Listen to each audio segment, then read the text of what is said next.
So IUI ಆದ್ಮೇಲೆ ಯಾವ ರೀತಿಯಾದ ಫುಡ್ನ ಅವರು ತಗೋಬೇಕು? ಸೊ IUI ಆದ್ಮೇಲೆ ಅವ್ರಿಗೆ ನಾವು ಹೇಳ್ತೀವಿ ಸ್ವಲ್ಪ ಸ್ಪೈಸಿ ಫುಡ್ನೆಲ್ಲ ಅವಾಯ್ಡ್ ಮಾಡ್ಕೊಳ್ಳಿ, ಹೊರಗಡೆದೆಲ್ಲ ಅವಾಯ್ಡ್ ಮಾಡ್ಕೊಳ್ಳಿ, ಜಂಕ್ ಫುಡ್ ಎಲ್ಲ ಅವಾಯ್ಡ್ ಮಾಡ್ಕೊಳ್ಳಿ, ತುಂಬಾ ಖಾರ ಮತ್ತೆ ತುಂಬಾ ಉಪ್ಪು ಎಲ್ಲ ಅವಾಯ್ಡ್ ಮಾಡೋದು ಒಳ್ಳೇದು. ಶುಗರ್ ಐಟಮ್ಸ್ ಕೂಡ ಅವರು ಮಿತವಾಗಿ ತಗೋಬೇಕು. ಮತ್ತೆ ಶುಗರ್ ಹಾಕೊಂಡು ಫ್ರೂಟ್ ಜ್ಯೂಸ್ ಕುಡಿಯೋದು, ತುಂಬಾ ಡ್ರೈ ಫ್ರೂಟ್ಸ್ ತಿನ್ನೋದು ಇದೆಲ್ಲ ಅವಶ್ಯಕತೆ ಇರೋದಿಲ್ಲ.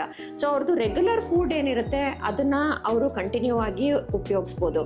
ಮತ್ತೆ ಯಾವ್ದಾದ್ರು ಸೂಪರ್ ಫುಡ್ ಬರುತ್ತಾ ಇದರಲ್ಲಿ IUI ಸಕ್ಸಸ್ ರೇಟ್ ಇಂಪ್ರೂವ್ ಆಗ್ಲಿಕ್ಕೆ ಅಂದ್ರೆ ಆ ಥರದ್ದೆಲ್ಲ ಯಾವುದು ಇರಲ್ಲ. ಈಗ ಕಿವಿ ಫ್ರೂಟ್ ಕೇಳ್ತಾರೆ, ಡ್ರ್ಯಾಗನ್ ಫ್ರೂಟ್ ಕೇಳ್ತಾರೆ, ಇದೆಲ್ಲ ಹೊಸ ಥರದ್ದು ಹಣ್ಣುಗಳು. ನಮ್ಮ ದೇಶದಲ್ಲಿ ಇದನ್ನ ನಾವು ಚಿಕ್ಕವರಿದ್ದಾಗಿಂದ ತಿಂದಿಲ್ಲ.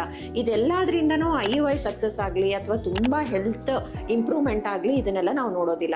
ಸೊ ನಮ್ಮ ರೆಗ್ಯುಲರ್ ಊಟ ಏನಿರದೆ ಅದನ್ನ ಅವರು ಕಂಟಿನ್ಯೂ ಮಾಡ್ಕೋಬಹುದು. ನಾನ್ ವೆಜ್ ತಿನ್ನೋದಾಗಿದ್ರೆ ಮಿತವಾಗಿ ಖಂಡಿತವಾಗ್ಲೂ ಅವರು ಅದನ್ನ ಸೇವನೆ ಮಾಡ್ಬೋದು. ಚೆನ್ನಾಗಿ ನೀರು ಕುಡಿಬೇಕು. ಮತ್ತೆ ಅವರು ಊಟ ಆಗಿದ ತಕ್ಷಣಕ್ಕೆ ಮಲ್ಕೋಬಾರ್ದು. ಸ್ವಲ್ಪ ಎದ್ದು ಆಕ್ಟಿವ್ ಆಗಿರ್ಬೇಕು, ಓಡಾಡಬೇಕು. ಅವರು ಮಾತ್ರೆಗಳು ತಗೊಂತಾ ಇರೋದ್ರಿಂದ ಅವರು ಕರೆಕ್ಟ್ ಟೈಮ್ಗೆ ಊಟ ಮಾಡಿ ಮಾತ್ರೆ ತಗೊಂಡಾಗ ಅವರಿಗೆ ಗ್ಯಾಸ್ಟ್ರಿಕ್ ಆಗೋದೆಲ್ಲ ಕಡಿಮೆ ಆಗುತ್ತೆ.